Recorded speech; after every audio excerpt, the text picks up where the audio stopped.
This is my Sansevieria Moonshine, and I've had it since May of 2019. I picked it up around Mother's Day last year, and it came in this white decorative pot, and I could tell it was a retail item meant for Mother's Day. And there was only one left when I got to the store, and immediately I knew that I wanted it. It's double lined, so inside of that decorative white pot, it's got a nursery pot, a standard nursery pot. They both are pretty well draining pots, thankfully, so it's been really easy to take care of. However, I've noticed some of its new growth in the center is starting to dry up a little bit. There's that water catch tray that's made watering it so easy. And so I knew, given the size of the plant and looking at the pot, that this was relatively root bound. And when its new growth was drying out immediately,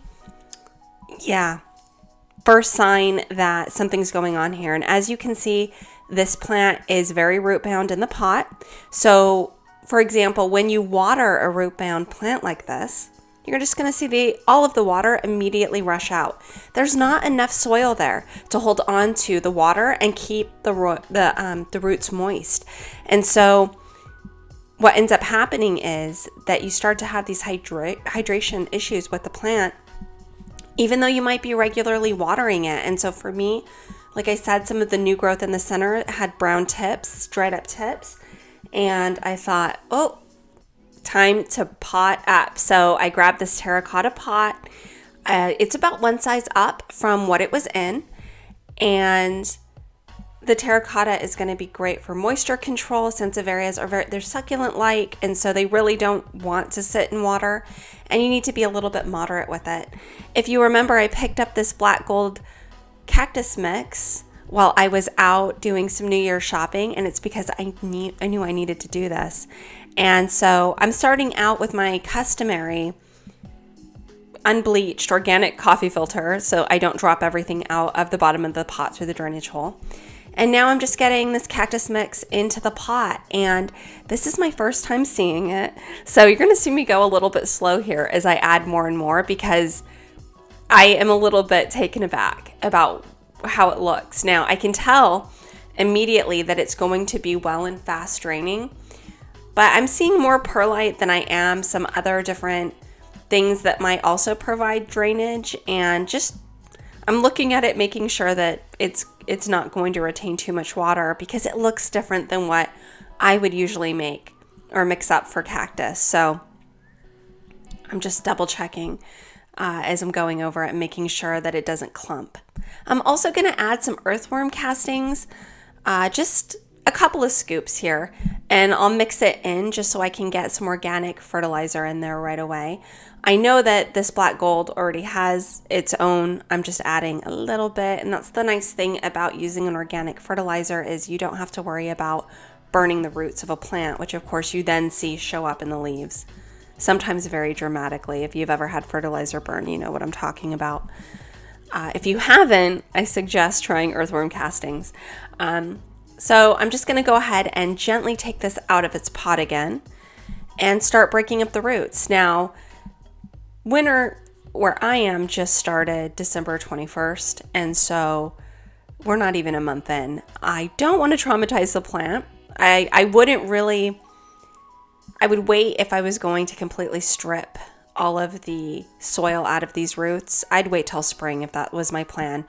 It is winter, so I'm just going to break it up enough so that I know that the roots are going to be able to stretch out and have some room to grow and be able to kind of penetrate the new soil and get and take in some of the nutrients, both that come in the potting soil and what I'm also going to be adding, and how I'm going to amend the soil. And again, that is just with those earthworm castings.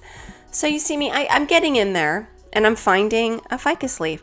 My spearmint ficus, it has been very cranky this winter, let me tell you. So maybe I should do a video about that. It is unhappy with me, and I am doing my best to pacify it. So you see me getting the plant in here. I'm trying to position it, to situate it where I think I'm going to have it, and then I'm going to start filling in the rest of the pot and paying careful attention to making sure that I don't leave air pockets and that I'm really digging in and getting the soil down into the sides of the plant. So You'll see me do that a few times here, just going through and taking care of it.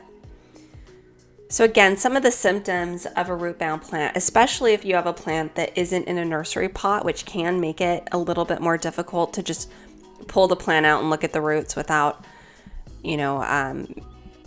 really disrupting and disturbing the plant, is again when you water it and you notice that even though you're watering it regularly, the water's draining way too fast, and or the plant, despite you watering it, just perpetually looks dry and is showing outward symptoms of dehydration. So a lot of times that's going to be maybe brown tips. You might see, depending on the plant, drooping in the leaves.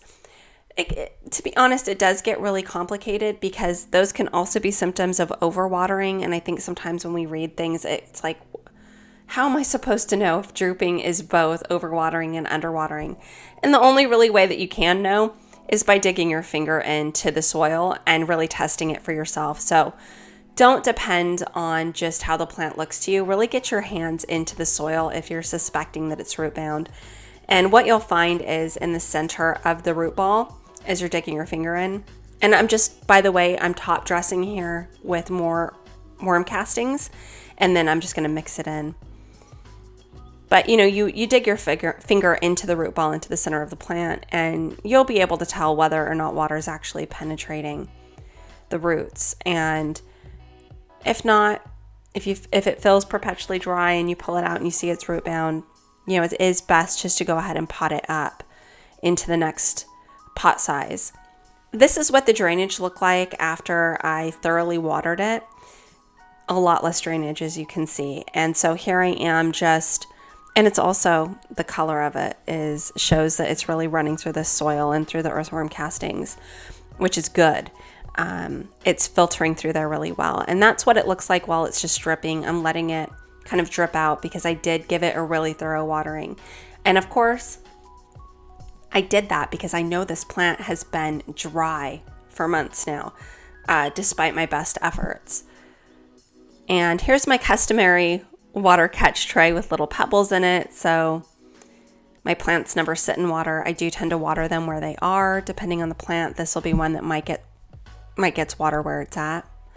And this is the final product. I'm so happy with it. I feel like the pale green of the Sansevieria Moonshine, these are gorgeous plants. It really pops against the orange of the terracotta. I am loving this. The soil looks good. It is draining really well. And overall, I'm really happy. I think that this plant is going to be much happier as well. Moving into spring, it's going to have some room to really spread out, establish a little bit of a deeper root system, and just take in both more water along with these new nutrients that have come in the potting soil and that I've amended the potting soil with. And I'm really happy with it, and I hope it's going to be happy as well. Maybe I'll give you an update here in spring. Until next time, be well and take care.